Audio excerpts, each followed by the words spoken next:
Hello kids, how are you all? I hope you all are fine and safe at home. Welcome to online classes. This side Sweety Agarwal from Shiv Jyoti Educational Group Kota. बच्चों, आज हम हिंदी व्याकरण श्लोक में नया पाठ पढ़ेंगे। पाठ 8 वचन और विराम चिन्ह। तो इसके लिए आप अपनी हिंदी व्याकरण श्लोक की किताब निकालेंगे और पेज 35 पर आएंगे। पाठ 8 वचन एक अनेक। बच्चों, आज हम वचन के बारे में पढ़ेंगे और समझेंगे। शब्द के जिस रूप से उसकी संख्या का बोध हो उसे वचन कहते हैं। जैसे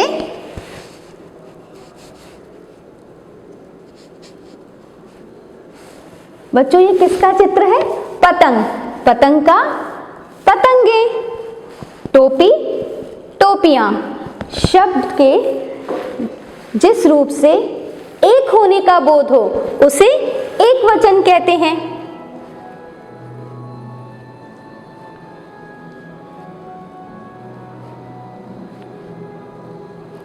और शब्द के जिस रूप से एक से अधिक होने का बोध हो उसे बहुवचन कहते हैं। पतंग का पतंगे।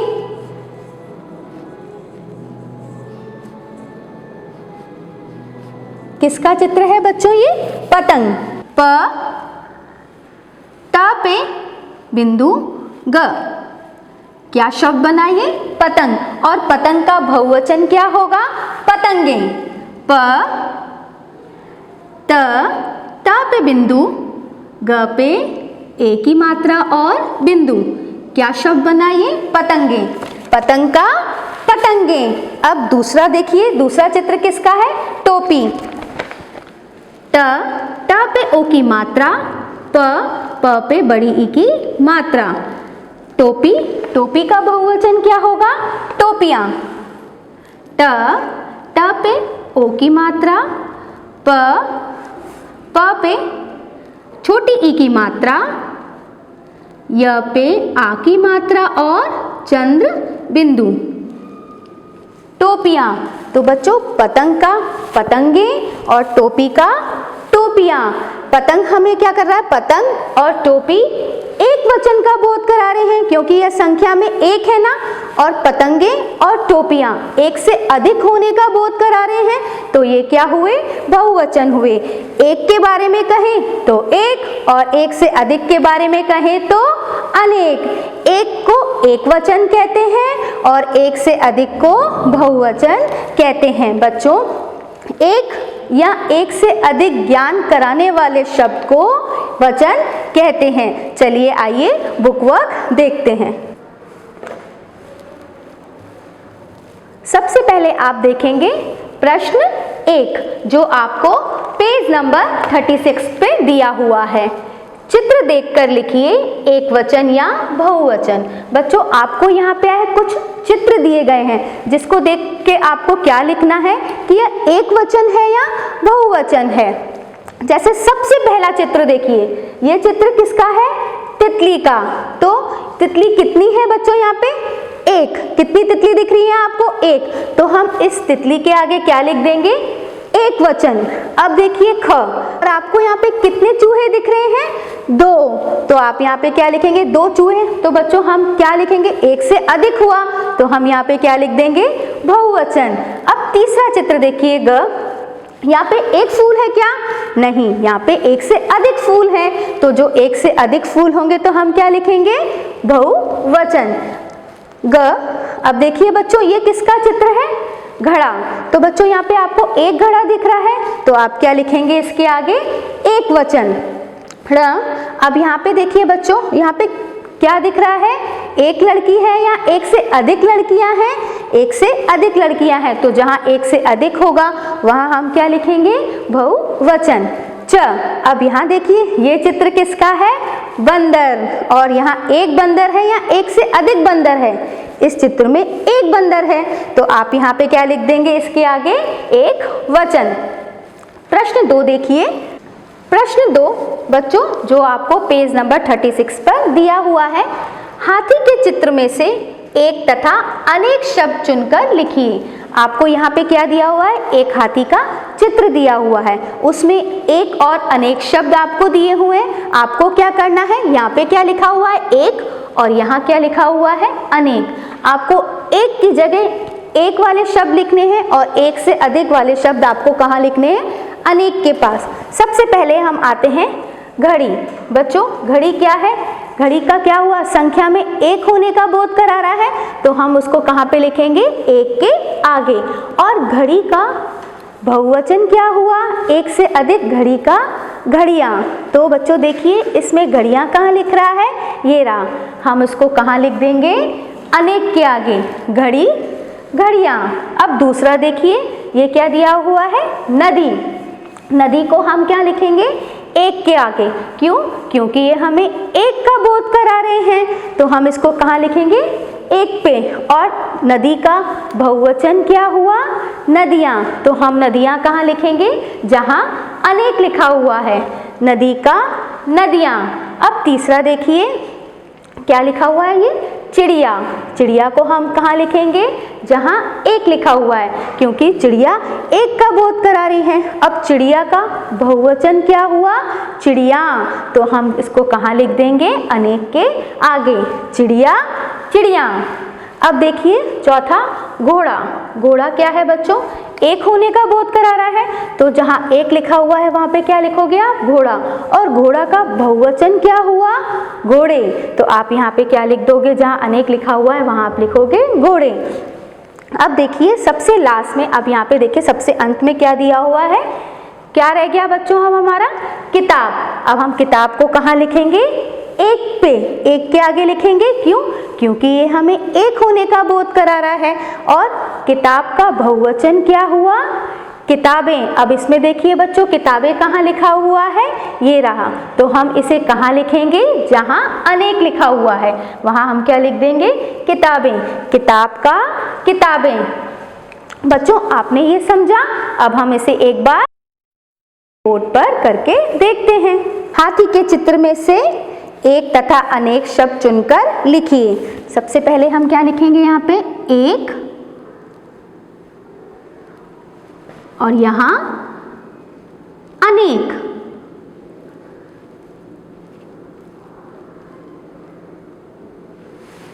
सबसे पहले बच्चों क्या लिखा मैंने, हाथी के चित्र में से घड़ी। तो घड़ी क्या है, एक होने का बोध करा रहा है, तो मैंने उसे कहाँ लिख दिया, एक के आगे। अब घड़ी का बहुवचन क्या होगा, घड़ियाँ। क्यों, क्योंकि ये हमें एक से अधिक होने का बोध करा रहे हैं, तो एक घड़ी का बहुवचन हुआ घड़ियाँ। अब दूसरा देखिए, नदी। नदी किसका बोध करा रहा है, एक होने का ना, तो हम यहाँ क्या लिख देंगे, नदी, न द पे बड़ी ई की मात्रा। अब नदी का क्या हुआ बहुवचन, नदियाँ। न द पे छोटी ई की मात्रा, य पे आ की मात्रा और चंद्र बिंदु, क्या शब्द बना ये, नदियाँ। नदी का नदियाँ। च चिड़िया। अब बच्चों चिड़िया किसका बोध करा रहा है हमें, एक होने का, तो उसे भी हम कहाँ लिखेंगे, जहाँ हमने एक लिखा हुआ है। च पे छोटी ई की मात्रा, र पे छोटी ई की मात्रा, य पे आ की मात्रा, क्या शब्द बनाइए, चिड़िया। और चिड़िया का बहुवचन क्या होगा, चिड़िया। क्या लिखेंगे हम इधर, चिड़िया। च पे छोटी ई की मात्रा, र पे छोटी ई की मात्रा, य पे आ की मात्रा और चंद्र बिंदु, तो ये क्या बना, चिड़िया। चिड़िया का चिड़िया। अब देखिए घोड़ा। घोड़ा कहाँ लिखेंगे बच्चों हम, एक में या अनेक में, घोड़ा कहाँ लिखेंगे हम, एक में, क्योंकि ये हमें एक होने का बोध करा रहा है ना, तो हम इसे कहाँ लिखेंगे, एक में, घोड़ा। घोड़ा का बहुवचन क्या हुआ बच्चों, घोड़े। घ पे ओ की मात्रा और र पे ए की मात्रा, तो यह शब्द बना घोड़े। घोड़ा का घोड़े। अब देखिए सबसे अंतिम शब्द कौन सा है, किताब। क पे छोटी ई की मात्रा, त पे आ की मात्रा और ब। बच्चों किताब क्या है? एक वचन है। अब किताब का बहुवचन क्या होगा? किताबें। क पे छोटी ई की मात्रा, त पे आ की मात्रा, ब पे ए की मात्रा और बिंदु, ये शब्द बना किताबें। देखिए बच्चों, घड़ी, घड़ी का बहुवचन घड़ियाँ, नदी, नदी का बहुवचन नदियाँ, चिड़िया, चिड़िया का बहुवचन चिड़िया, घोड़ा, घोड़ा का बहुवचन घोड़े और किताब, किताब का बहुवचन किताबें। आपने बच्चों यहाँ पे एक वचन और बहुवचन प्रश्न 2 अच्छे से समझा। अब हम प्रश्न 3 देखते हैं। प्रश्न 3, चित्र देखिए और गिनती करके लिखिए कि संख्या में यह कितनी हैं। इनके नाम भी लिखिए। बच्चों आपको इस प्रश्न में क्या करना है? इस प्रश्न में आपको जो चित्र दिए गए हैं उनकी संख्या लिखनी है कि ये कितनी है और उनके नाम भी लिखने हैं। पहला चित्र देखिए बच्चों, पहला चित्र किसका है? खरगोश। तो बच्चों यहाँ कितने खरगोश दिख रहे हैं आपको संख्या में? 1। तो हम क्या लिखेंगे यहाँ पे? 1 खरगोश। यहाँ देखिए, यहाँ आपको कितने खरगोश दिख रहे हैं? 1, 2, 3, 4। तो आप यहाँ क्या लिख देंगे? 4 खरगोश। बच्चों खरगोश का कोई भी बहुवचन नहीं होता है, खरगोश का खरगोश ही रहता है। यहाँ देखिए, यह किसका चित्र है? यह चित्र एक चूहे का है। आपको यहाँ पे कितने दिख रहे हैं? यहाँ पे आपको एक ही चूहा दिख रहा है। तो आप यहाँ पे क्या लिख देंगे? 1 चूहा। अब यहाँ पे देखिए 1, 2, 3, यहाँ पे आपको कितने चूहे दिख रहे हैं? 3 चूहे। तो आप सबसे पहले क्या लिखेंगे? यहाँ पे संख्या में कितने हैं? 3 चूहे।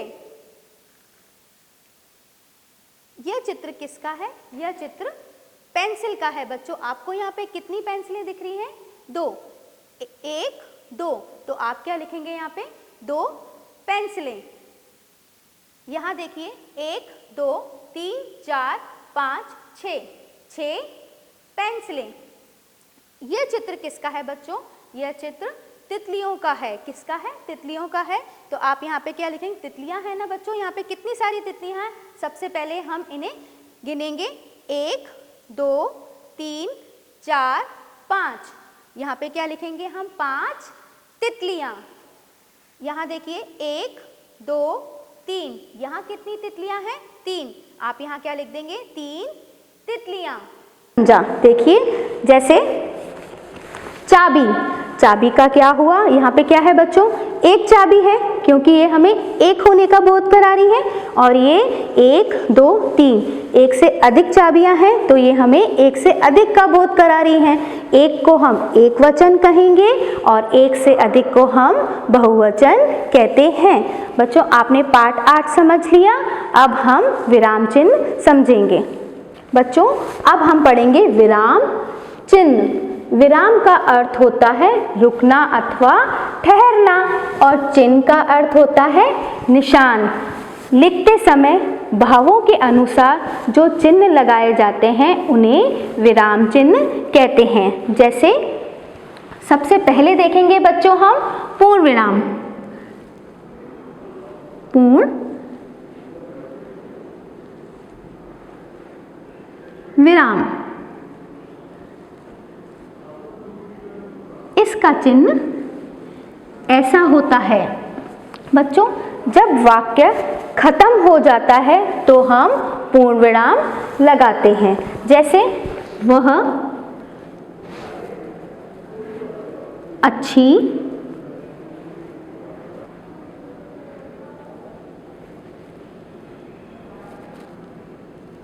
लड़की है।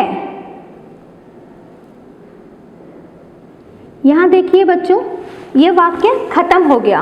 वह अच्छी लड़की है, तो हम है के बाद क्या लगाएंगे? पूर्ण विराम। वह दूसरी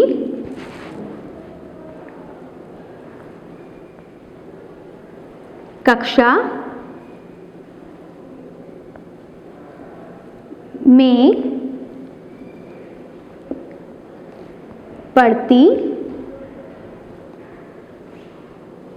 है। बच्चों यहाँ भी क्या है, वाक्य खत्म हो गया तो हम क्या लगाएंगे, पूर्ण विराम। आपने क्या देखा, जब वाक्य खत्म हो जाता है तो पूर्ण विराम लगाया जाता है, और पूर्ण विराम का चिन्ह कौन सा होता है, ये वाला। अब हम इसके बाद देखेंगे प्रश्नवाचक चिन्ह। प्रश्न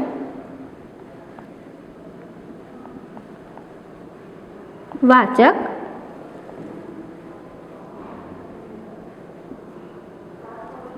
चिन्ह। बच्चों इसका चिन्ह कैसा होता है, ऐसा। जब किसी वाक्य में सवाल पूछा जाए तो प्रश्नवाचक चिन्ह लगाया जाता है। जैसे तुम कहाँ जा रहे हो।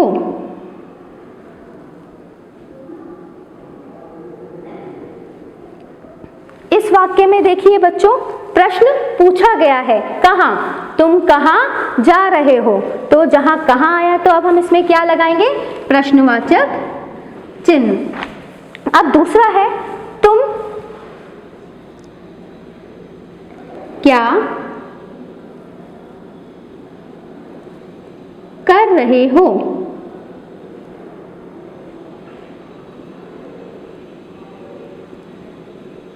बच्चों इन दोनों में देखिए समानता है। तो यहाँ पे क्या है, दोनों में प्रश्न पूछे जा रहे हैं। तुम कहाँ जा रहे हो, क्या लगाया हमने अंत में, प्रश्नवाचक चिन्ह। तुम क्या कर रहे हो, यहाँ भी क्या पूछा जा रहा है, प्रश्न पूछा जा रहा है। तो प्रश्न पूछा जा रहा है तो हम कौन सा चिन्ह लगाएंगे, प्रश्नवाचक चिन्ह। जहाँ कहाँ, क्या, कब, क्यों ये सवाल पूछे जाते हैं तो हम इनके अंत में क्या लगाते हैं, प्रश्नवाचक चिन्ह लगाते हैं। यहाँ हम पूर्ण विराम चिन्ह नहीं लगाएंगे क्योंकि यहाँ प्रश्न पूछा जा रहा है। तो जब प्रश्न पूछा जाता है तो आप कौन सा चिन्ह लगाएंगे, प्रश्नवाचक चिन्ह। अब हम देखेंगे अल्प विराम।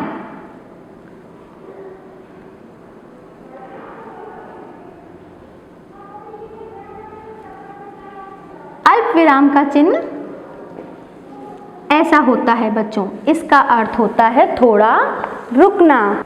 जब थोड़ी देर रुकना पड़े तो अल्प विराम चिन्ह का प्रयोग किया जाता है, तथा जब बहुत सी वस्तुओं को दर्शाना पड़े तो भी अल्प विराम चिन्ह का प्रयोग किया जाता है।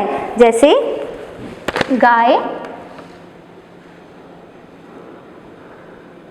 के दूध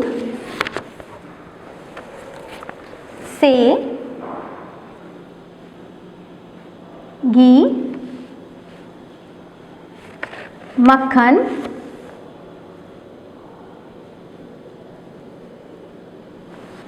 मिठाई,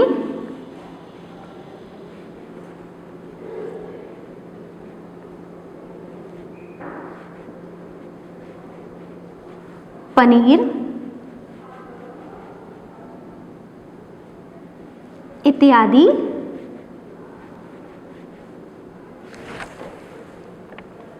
बनाते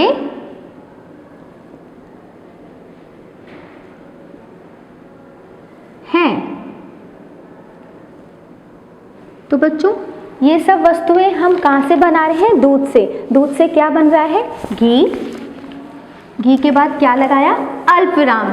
घी से और दूध से और क्या, घी और मक्खन। मक्खन के बाद क्या लगाया, अल्प विराम और मिठाई। तो बच्चों देखिए, गाय के दूध से घी, मक्खन, मिठाई, पनीर इत्यादि बनाते हैं। अल्प विराम का अर्थ क्या हुआ, थोड़ा रुकना। अब आपने क्या समझा, विराम चिन्ह समझे ना बच्चों। अब हम उन्हें एक बार कॉपी वर्क उनका देखते हैं। बच्चों सबसे पहले आप क्या लिखेंगे, विराम चिन्ह। उसके बाद आप बच्चों जिस तरीके से यहाँ पे सुंदर लेख में कार्य हो रहा है उसी तरीके से आपको भी क्या करना है, सुंदर लेख में कार्य करना है। सबसे पहले लिखेंगे हम, रिक्त स्थानों की पूर्ति कीजिए।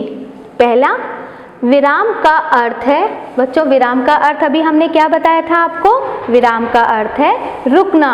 तो क्या है, विराम का अर्थ है रुकना। नंबर 2 पे रिक्त स्थान का अर्थ है थोड़ा रुकना। अल्प विराम का अर्थ है थोड़ा रुकना। बच्चों ये देखिए किसका चिन्ह है, अल्प विराम का।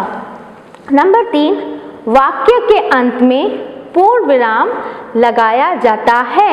बच्चों यह किसका चिन्ह है, पूर्ण विराम का। नंबर 4 प्रश्न के अंत में प्रश्नवाचक चिन्ह लगाया जाता है। यहाँ देखिए बच्चों यह किसका चिन्ह है, प्रश्नवाचक का। तो बच्चों वाक्य के अंत में क्या लगाया जाता है, पूर्ण विराम, और जब सवाल पूछा जाए तो प्रश्नवाचक चिन्ह लगाया जाता है, और जब थोड़ा रुकना हो तो अल्प विराम चिन्ह लगाया जाता है। दूसरे पेज पे हम क्या देखेंगे, अभ्यास प्रश्न नीचे लिखे वाक्यों में उचित विराम चिन्ह लगाइए। अब यहाँ पे क्या है, कुछ आपको क्या दिए हुए, वाक्य दिए हुए हैं जिनको देख के आपको क्या लगाने हैं, विराम चिन्ह लगाने हैं। पहला, आप कहाँ रहते हैं। बच्चों यहाँ क्या पूछा जा रहा है, प्रश्न पूछा जा रहा है, कहाँ, आप कहाँ रहते हैं, तो क्या लगाएंगे हम, प्रश्नवाचक चिन्ह लगाएंगे। 2, मेरा जन्म इंदौर में हुआ था। यह वाक्य पूर्ण हो गया, यह वाक्य खत्म हो गया, तो हम यहाँ क्या लगा देंगे, पूर्ण विराम चिन्ह लगाएंगे। तीसरा देखिए बच्चों, मेरे पास लाल, पीले, हरे व नीले रंग के सूट हैं। बच्चों देखिए मेरे पास लाल के बाद क्या लगाएंगे, अल्प विराम, पीले के बाद अल्प विराम, हरे व नीले। हमने हरे और नीले के बीच में क्या लिखा हुआ है, यहाँ पे व लिखा हुआ है, तो यहाँ हम अल्प विराम का चिन्ह नहीं लगाएंगे। जब व, अथवा, तथा ये शब्द आ जाते हैं तो यहाँ कोई भी चिन्ह का प्रयोग नहीं होता है। और ये क्या हुआ, मेरे पास लाल, पीले, हरे व नीले रंग के सूट हैं। अब यहाँ पे क्या हुआ, वाक्य खत्म हो गया, तो आपने अंत में कौन सा चिन्ह लगाया, पूर्ण विराम का चिन्ह लगाया। अब चौथा नंबर देखिए, गीता मेरी सहेली है। यह वाक्य क्या है, पूर्ण है, यह वाक्य खत्म हो गया, तो है के बाद क्या लगा दिया हमने, पूर्ण विराम। नंबर पे देखिए, यहाँ कौन बैठा है। अब ये क्या हो गया, वापस से क्या पूछा गया है, प्रश्न पूछा गया है, यहाँ कौन बैठा है, तो आप कौन सा चिन्ह लगाएंगे, प्रश्नवाचक चिन्ह लगाएंगे। 6, टीना के बाल काले, घने और घुंघराले हैं। बच्चों देखिए टीना के बाल काले के बाद क्या लगाया हमने, अल्प विराम, घने और घुंघराले। अब यहाँ पे क्या आ गया, और आ गया। अभी आपको बताया था ना, व, तथा, अथवा, और इन सब के बाद अल्प विराम का प्रयोग नहीं होगा, तो घने और घुंघराले के बाद हम अल्प विराम नहीं लगाएंगे। है, अब है के बाद क्या हुआ, ये वाक्य क्या हुआ, पूर्ण हो गया। अब है के बाद हमने क्या लगा दिया, पूर्ण विराम चिन्ह लगा दिया। बच्चों मैं आशा करती हूँ आपको पाठ 8 वचन और विराम चिन्ह अच्छे से समझ में आ गए होंगे। धन्यवाद।